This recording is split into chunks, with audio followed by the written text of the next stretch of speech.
It's that time of the year again. It is the Black Friday and Cyber Monday big holiday sale. This year, you will get 30% off of all plan levels, including the yearly Elite subscription. And if you do subscribe to the yearly Elite, you will also get 3 months free of some of my favorite poker apps, Left Pocket Session Tracker and Fast Roll Hand Tracker. Also, you don't want to miss the Bart 2.0. We've been spending all year revising our AI search tool, and you can instantly get access to 10 years of back catalog content of videos and podcasts.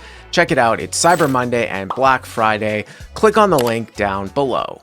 Hello, Nate. You are a blaster. Hey, what's up, Bart? Nate, did you catch the football game yesterday? Yes, yes, I did. I got to tell you, I have been sort of in the weeds a little bit with just looking at Polymarket and Kalshi as these games, because Polymarket and Kalshi are like these.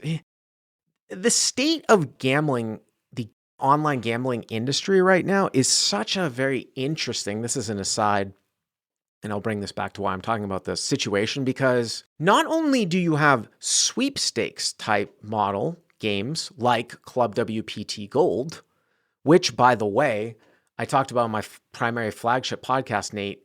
Remember, when Club WPT Gold opened last year, they did a $2 million free roll. This year in Las Vegas, they're doing a 100-chip tournament where you have to qualify for Las Vegas, but they're adding $2 million. I've actually played it in a couple times. I've not qualified yet. But Club WPT Gold is a sweepstakes model. By the way, you can use the code BART. They sometimes give us free rolls.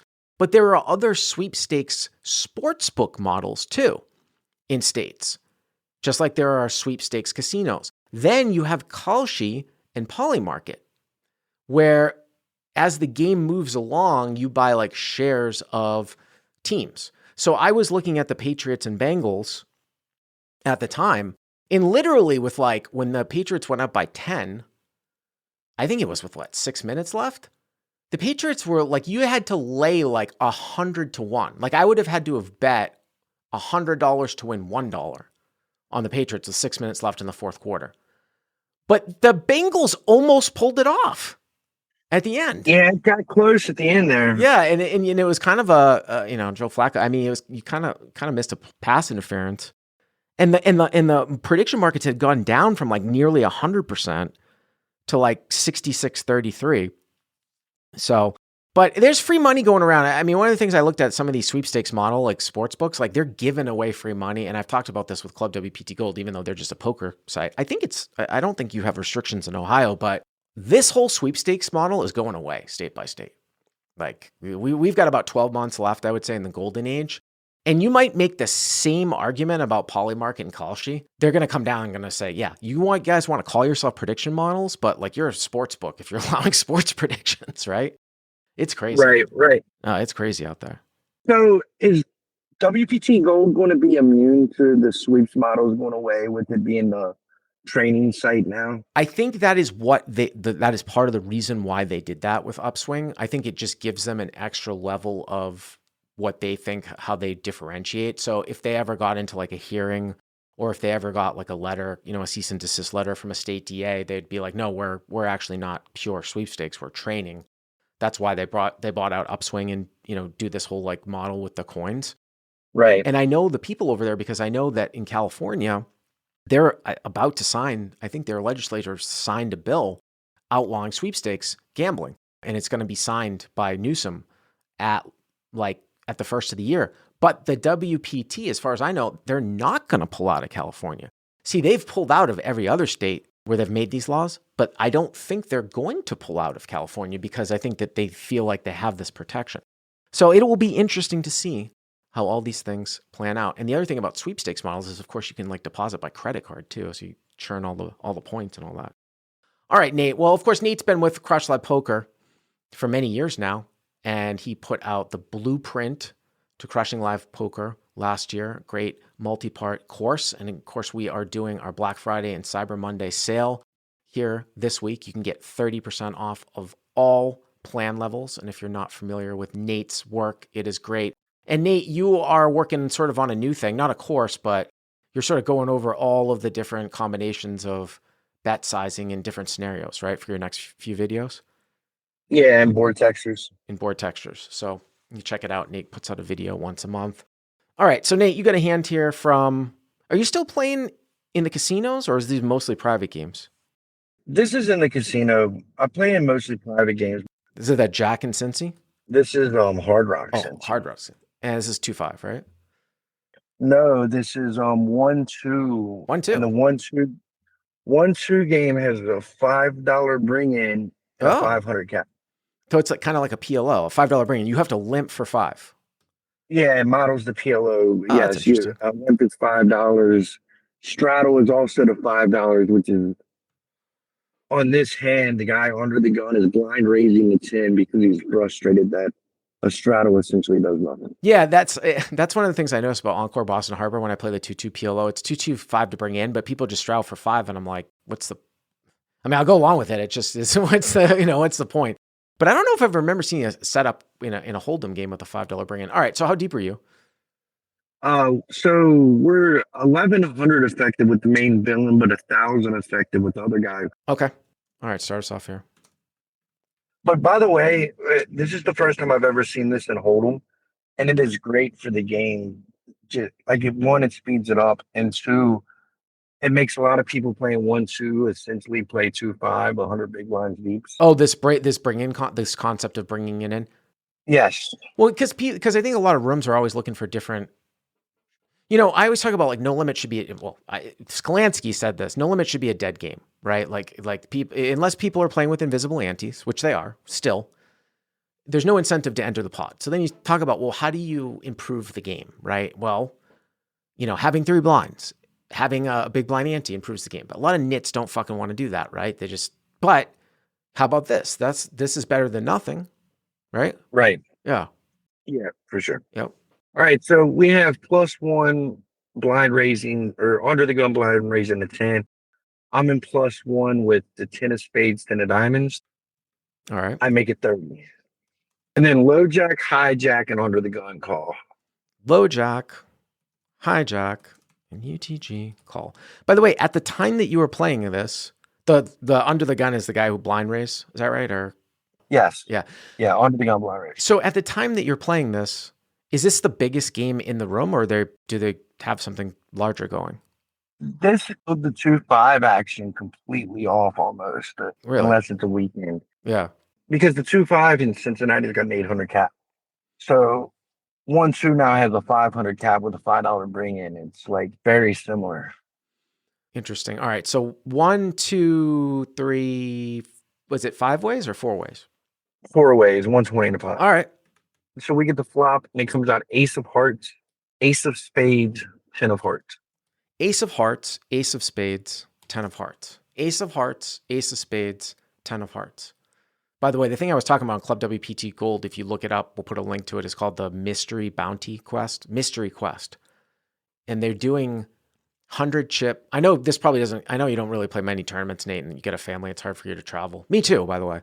But how fast, I forget how, I don't particularly like tournaments, but I love the fact that when you play online, it's so fast and you can change the stack sizes to big blinds and things just go fast and you can see everybody. My problem with No Limit live tournaments is that like you can't, at least for me, I have problems, and I don't have problems doing the math, but it's just like putting everything together with how much does that guy have over there? Like what are these colors of chips? Does he got weird stack size? You know what I mean? Like all that stuff. All that's in front of you online. It's really, really great. So I actually only play online tournaments on like Bovada and things like that for similar reasons. Yeah. So this one they do 100 chip satellite. Right now they're doing it. I think it's on. Cody was telling me about this. I think it's Thursday nights at 8 and Sunday nights. But then after December 1st, they're going to do it every day. So you qualify by making the top 5% onto like this Converge Day 2, which I think is on December 9th, I want to say. And then the top 10% of Day 2, which is played online, get shipped to Vegas to play live, where they're adding 1.5 million in mystery bounties. So nice. All right. Ace, 10 with 2 hearts. Hero flops 10's full, right? Right. Yeah. Correct. Okay. Yep. So under the gun check sense on us. This is a board we would probably bet small a lot, I would say. But when you think about what calls us here, an ace or hearts, Mm-hmm. basically. Broadway gut shot, something like that. Right. I decided to just go big, and So I go 100 into 120. So you're betting. I mean, the only thing to say for possibly, here's the other thing too, is that if it wasn't so multi-way, you can still even get some light peels from like just like random gut shots. But like if you like here, if you bet and then, the blowjack to your left has like king, queen, he can't really call with all these other people behind you. So you're not going to really get those light peels anyways, I don't think. You block all the tens. So it's really going to be an ace or hearts, right? So I don't mind the deviation, right? And you know that these guys probably over VPIP with ace X off, right? So, Correct. all right. So hero bets 100. Right. So I bet 100, and hijack's the only guy who makes the call. So heroes +1 with tens, flops tens full, low jack folds, hijack calls only. So now, he was sort of second, like the low jack folds, hijack call, but the under the gun he was sort of in the middle, right? Under the gun was to his left. So he shouldn't be like that wide. So the pot's 320. All right, what's the turn? Right. So the turn is the 9 of clubs with 320 in the pot. So ace, 10, 9. So, this is one of these ones where, so you have, 950 left, like 3 SPRs. I'm just kind of thinking in my head, it's like, can you, one of the times when sometimes we'll actually go for check raises on the turn is I call it like an extreme multi-way configuration where I would put it this way, Nate, I would go for check raises more often here if the low jack had called on the flop instead of the hijack. So when you bet 100, if the low jack calls, that's so strong. He's going to almost always have like ace X. Here, it's kind of close. What's interesting though is that because you hold 10-10, so you block all the a lot of the 10x. I mean, it's possible he can have 10x. No one's going to call with like a pocket pair below a 10. So I guess my point is that he's either going to have an ace or hearts, but maybe he wouldn't expect you to ever really check. So maybe he starts bluffing with hearts. I don't think people at this level aren't going to check behind ace X, right? I don't think so. I think maybe for those reasons, you could get away. Now, listen, you could just go bet. I mean, you could go pot. So if you bet 300 and you call, now the pot would be 900. You'd have like a pot size bet left, right? You could do that. You don't have to get tricky with it. I'm just trying to, sometimes I'll play it in a manner where I'll get more money in, but you might not need to do that. You're not super deep. And so if you check here, you just check gammon. It really depends on, I mean, it's kind of a little bit of a paradox or a quandary, right? Because you could be like, well, why would you? It's like, if you check, you'd be like, well, why jam? Because don't you want to give the guy the opportunity to say like bluff hearts? So if you check and he's got an ace, and then if you jam, he's always going to call. Okay, great. But if you check and he bets a flush draw and then he folds, that sucks. If you check call and he makes hearts, that's good because you beat him. And then he might feel the need to bluff because he doesn't think you have an ace if you check. That's all very, very logically sound. The problem, though, that almost actually supersedes that is that that's all well and good if he always bets ace X at the end. The problem is some of these guys will check back an ace on the river, which is a fucking disaster. So if you just check call and then he checks back ace jack, that's a disaster. My thought here is that people don't bluff enough and they call too much in live poker. So I usually lean towards more of like, I don't want ace X to check back. I'm not going to play it that way because I don't know if hearts are going to bluff. And hands that I could easily get it in with sometimes check back. That's the disaster. So, Right. It's a lot. When you think, Go ahead. Yeah, I was going to say, when you think that his heart draws here are almost all royal draws and Right. They combo should be. draws, They should and be. they're all calling off anyway. Well, you mean because they're all going to be Broadway hearts, you mean? Broadway hearts, or like maybe the 7-8 of hearts, which is open ended with a flush. Well, does he even call that on the turn? I mean, on the flop, I mean, maybe not. Yeah. Like it's probably the lowest when he calls on the flop was my thought process. Yeah. So you think that if you check and he bets and you jam, he's going to call off anyways? maybe, yeah. I mean, I didn't really consider check. Well, that would be great because then you could just check jam. But again, do you even want to really get even that tricky with it when you can just get pure value, right? Right, right. And I mean, I didn't really think about the check jam, but this is very interesting here. It's a good thought. So I actually just bet 320, Okay. leaving 650 Right. back. Right. So hero bets 320. And he calls again? Yes. And he calls, yes. All right. So now we're at 960, right? 960 in the pot. We got 650 back. 230. That's why I kind of like this play, to be honest with you, Nate. I don't even know if you need to go if you need to get super tricky with it, So you've got a nice 2/3 pot size bet left. Okay. And on the river, we get the 9 of spades. Ooh. Oh, wow. All right. So hero's hand goes to shit. So it's ace 10. Hero's got 10s full. The turn's a 9. And now the river's a 9. So it's ace 10 9 9. So any ace wins.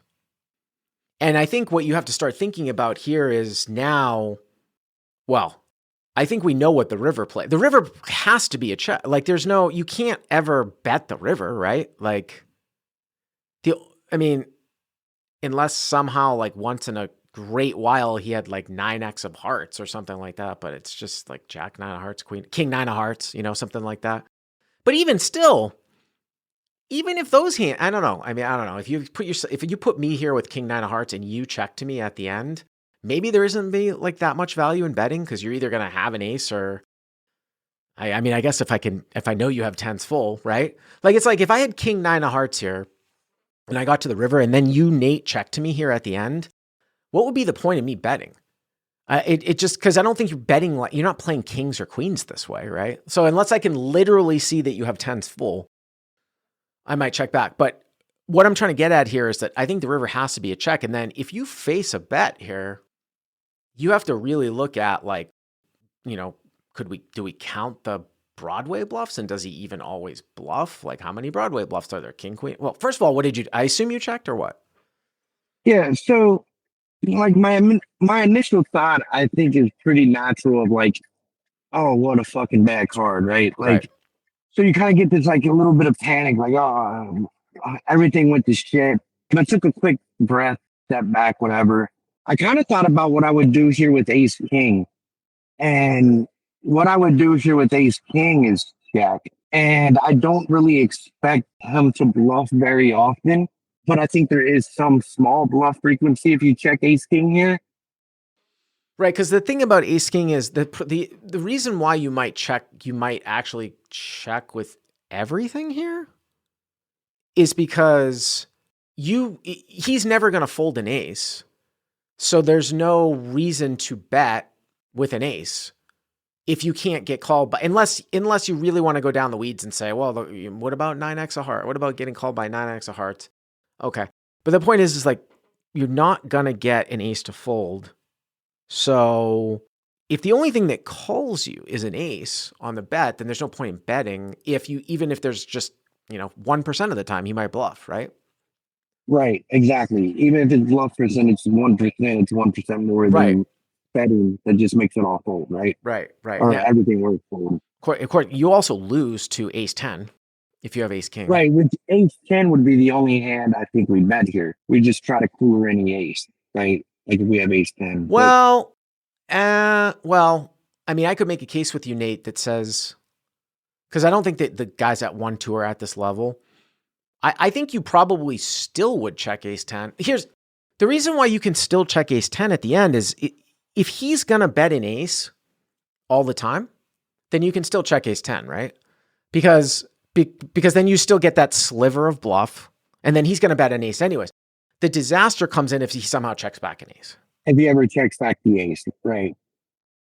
Yep, that makes sense. So anyway, when I like thought about what I'd do with Ace King, I came to like I'm always checking here.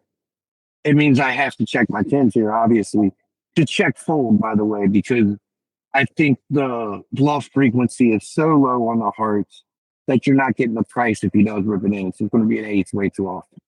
So I checked the check fold here. Yeah. And what did he do? Well, it's kind of anticlimactic in the fact that he checked back. And oh, okay. He checked back the queen jack of hearts. So he didn't bluff the queen jack of hearts. Correct. Did not bluff the queen jack of hearts. Yep. He thought about it for like 15-ish seconds, not too terribly long, and then just checked back game on. And the other interesting thing here too is that I wonder from a theory perspective. See, it's so hard to kind of scope this out like multiway. From a theory perspective, he doesn't have much showdown value, but he's got the hearts, and then he blocked you having maybe some of the hands that like he would want you to fold. But I don't know if you would ever play queens or jacks this way. So, and then if you are checking a lot of ace-x, I think, I mean, is there ever a time that he now has a sliver of showdown value against like some sort of hand that you were setting up as a bluff that was like a small pair? I mean, would you ever do that multi-way though? Probably not, right? Like fours, five, something like that. But that's another thing too, is like, if he's got like the king high flush draw, right? He's got queen jack of hearts here, right? But that's really the only queen high flush draw he can have. The other ones are king, queen, and king jack. Those, and the board's now double paired. So. And king, queen's are not in a pair. Right. And which makes you think maybe, could you ever just bet like, well, that would be getting cutesy. I was wondering if you could ever just bet like super small to try to get called by like king high. But the problem with that is like if somehow he just calls with I guess there isn't that much of a problem with that. So one of the questions I had was, a while back we talked about the situation of preemptive betting came up, and I've always been that's something I've never done ever. Right. And block betting, preemptive betting. Right. Yeah, right. Like literally betting not to get called by worse, but to just not get bluffed out. And is this ever a situation, or would this be sort of a situation to use a preemptive? And again, I mean, I try to explain this as best I can with that. What do they call that? The ace, king, queen toy game, which one of our subscribers brought out. Because intuitive, when you first start about it, you think about why would I